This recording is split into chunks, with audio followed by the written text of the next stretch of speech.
Every night of the Republican National Convention has a theme. This was Lee Greenwood singing God Bless the USA, which is Donald Trump's walkout song at the rallies. Tonight's theme was Make America Wealthy Once Again, with an emphasis on America's struggling and working classes. We begin bringing David Bossie, Deputy Campaign Manager of Trump's 2016 campaign. I know that's what the theme was. I don't think anybody here was thinking about that when he walked in.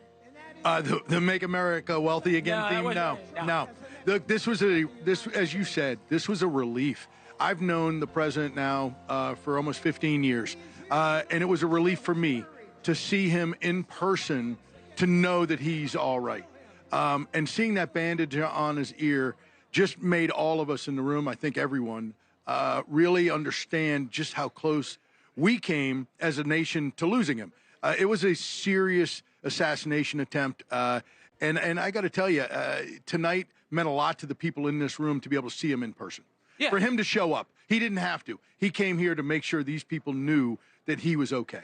And he's fighting for them. Yeah, and I think it showed an understanding, right? The fist in the air, in the presence of mind after being shot, to have done that and to held off a Secret Service crew. It was remarkable. We have to give him that, even whether you agree or disagree with him. And this is a chance now to reintroduce himself. Republicans here love to point out to me, hey, 1984, after Reagan's assassination attempt, he won in a landslide. That's what they think's happened to Donald Trump. There's two competing messages I'm hearing.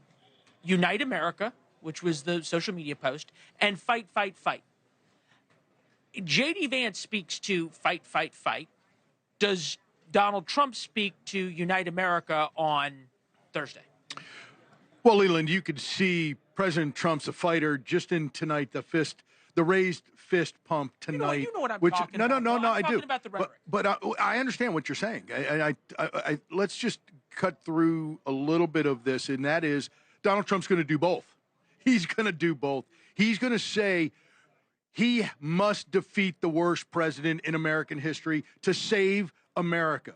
And that is the fight aspect. And then he's going to say we must unify as a nation to move past it. He is going to thread the needle of both of those messages together. And you can have your vice presidential nominee be the fighter. That's okay, because that's, to be honest with you, what they're supposed to do. Right. At the same level, though, to anybody, and I think reasonable people can agree that there's a segment of the American population that likes Donald Trump's policies and does not like the way he conducts business. And that's a real part of the electorate, whether you agree or disagree with him.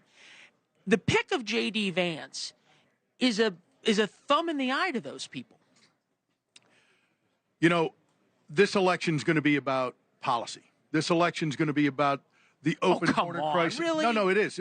This is if it's about personalities, it's one election. If it's about policies, it's a different. So election. Republicans now wanted about policy. Well, we've always wanted about policy. You look at the policy disaster that is this Biden administration. We won this on policy in 2016, okay, over Hillary Clinton. We won it in 2020, but this year we are going to defeat the worst president in American history, because of his horrendous policies. And Donald Trump is going to talk to the American people for the next 4 months, actually 53 days until voting begins in North Carolina, 63 days until Pennsylvania. This is around the corner. It's not, right. It's not a long way away. We have voting happening in less than 2 months.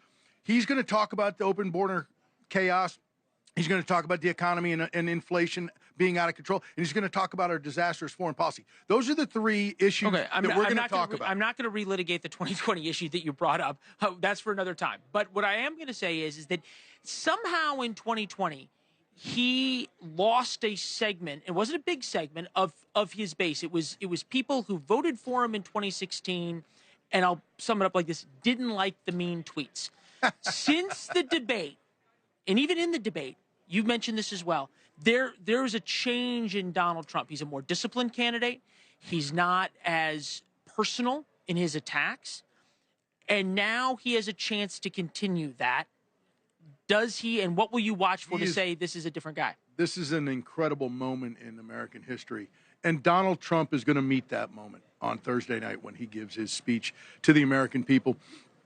He has done so much. And look, I get it that people don't like some of his style, but we have guys like me, Leland, we've been saying this is the most important election ever, right? Every 2 years. Well, guess what? This is the most consequential election in American history. America is going to go one way or another after 2024. And if Joe Biden was to somehow win this election, America as we know it today is over. We have to go back to American exceptionalism, some of the Reagan themes. Hey, thank you for watching. Please go to newsnationnow.com, newsnationnow.com, and you can find NewsNation on your television provider. And don't forget to click the red subscribe button down below. Then you will get more of NewsNation's fact-driven coverage.